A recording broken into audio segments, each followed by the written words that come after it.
Hingga Rabu sore, tim gabungan masih mencari kokpit voice recorder pesawat Sriwijaya Air SJ182 yang jatuh di perairan Kepulauan Seribu 9 Januari lalu. Di hari ke-11 proses pencarian, tim detasmen Jala Mangkara dan intai para amfibi Korps Marinir TNI Angkatan Laut telah menemukan puing-puing dari bangkai pesawat berupa alat-alat elektronik dan serpihan pesawat SJ182. Sebelumnya, pada Selasa malam, Direktur Operasional Badan SAR Nasional menyatakan tim gabungan telah mengevakuasi 324 kantong jenazah berisi bagian tubuh, 63 kantong berisi serpihan kecil pesawat, dan 55 bagian potongan besar pesawat. Tim pun telah menemukan flight data recorder dan casing dari kokpit voice recorder pesawat bernomor registrasi PK CLC ini. Sementara tim DVI menyatakan hingga Selasa 19 Januari 2021 sudah mengidentifikasi 40 orang dari 62 penumpang yang terdaftar dalam manifest. Kotak hitam menjadi bagian pesawat yang paling dicari keberadaannya saat terjadi kecelakaan.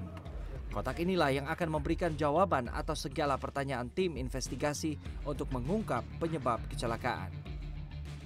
Si kotak hitam yang ternyata berwarna oranye terang ini terdiri dari dua bagian, yaitu rekaman data penerbangan atau flight data recorder dan rekaman suara kokpit atau cockpit voice recorder. Biasanya black box disimpan di bagian ekor pesawat yang dinilai paling aman saat kecelakaan terjadi. Data yang tersimpan dalam flight data recorder ini diharapkan bisa menguak penyebab jatuhnya pesawat Sriwijaya Air SJ182. Di antaranya adalah data mengenai kondisi pesawat saat lepas landas dari Bandara Soekarno-Hatta, Tangerang, Banten. Momen 3 menit setelah lepas landas dan 8 menit sebelum mendarat atau +3-8 diketahui menjadi momen kritis di dalam dunia penerbangan. Momen yang juga dikenal dengan istilah Critical 11 ini adalah saat untuk mencari posisi stabil dan mengontrol kecepatan. Sementara 8 menit terakhir adalah waktu untuk menurunkan kecepatan dan menyesuaikan dengan landasan sebelum pesawat mendarat. Pada saat-saat ini potensi kecelakaan pesawat lebih besar dibanding rentang waktu diantaranya.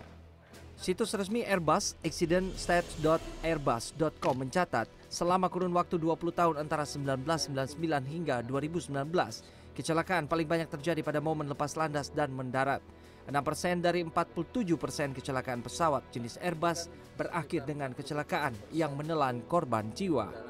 Sementara dalam situs resminya, Boeing menyebut antara tahun 1959 hingga 2019, pesawat Boeing seri 737 telah mengalami 79 kali kecelakaan, 29 diantaranya menimbulkan korban jiwa. Sriwijaya Air SJ182 adalah Boeing 737-500. 13 Januari lalu, anggota Dewan Etik Ikatan Pilot Indonesia, Alvin Lee, mengatakan kecelakaan diduga terjadi ketika SJ182 berada pada fase climb to cruise atau masuk dalam periode take off.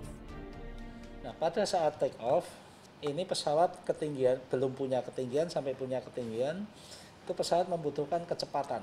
Dan untuk mendapatkan kecepatan, pesawat harus didorong kekuatan maksimal dari mesinnya, sehingga full power, full speed untuk bisa take off, tapi belum punya ketinggian, sehingga apabila terjadi masalah, ini tidak ada waktu untuk recovery. Anggota Ombudsman ini pun menyatakan saat memasuki Critical 11, penumpang diharapkan tidak tidur dan fokus pada arahan awak kabin serta waspada akan kondisi pesawat. Jika pesawat harus mendarat darurat, penumpang hanya memiliki waktu 90 detik untuk keluar dari pesawat. Jika tidak, penumpang bisa mengalami kekurangan oksigen, tenggelam saat water landing atau pendaratan di air, atau bahkan keracunan karena terlalu banyak menghirup asap. Rian Fernando, Dwi Agung, Jakarta.